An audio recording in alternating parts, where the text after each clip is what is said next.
What I needed to recognize is my perception as a hockey mom, as a goalie mom, in those really emotional times of what was happening wasn't necessarily right, which I think happens a lot of time in the rink. You know, when you're highly energized and you're really feeling emotional, I think sometimes you're not taking care with how you're viewing other people.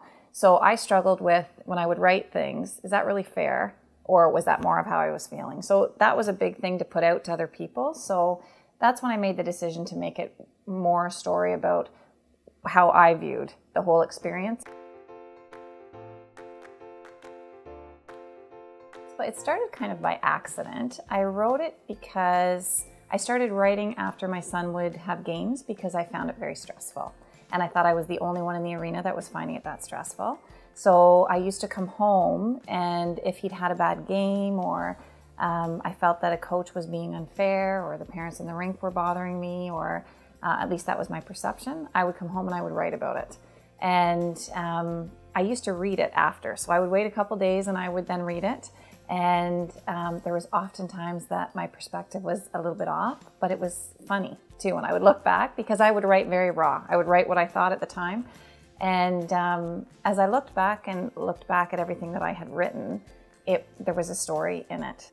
Your kids are going to come across different coaches. They're going to come across different bosses as they get older. They're going to come across different teachers.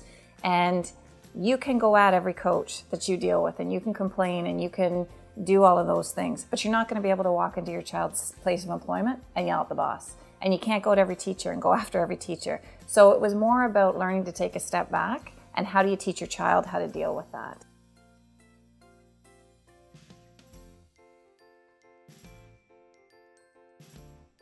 There were many moments for me that I wanted to send emails, and I wanted to talk to coaches, and I wanted to wait outside the dressing room, and it wasn't appropriate. And luckily, because my husband had been through hockey and had been through the experience and he had coached, I had somebody strong beside me saying, no, that is not the direction we're going to go. We need to teach our son how to deal with it. How can he have those conversations?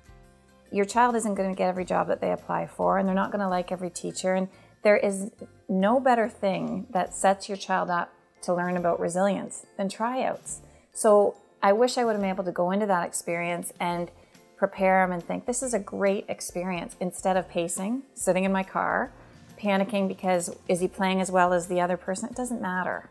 It doesn't matter. In the end, they should play where they belong, and you're going to have a better experience anyway. But I wish I would have been able to look at tryouts more that way, and I didn't, and I wasn't good at it. And I understand that it's a really difficult thing, but it's a great, great thing for kids to learn as they get older, because they're not going to get everything they want.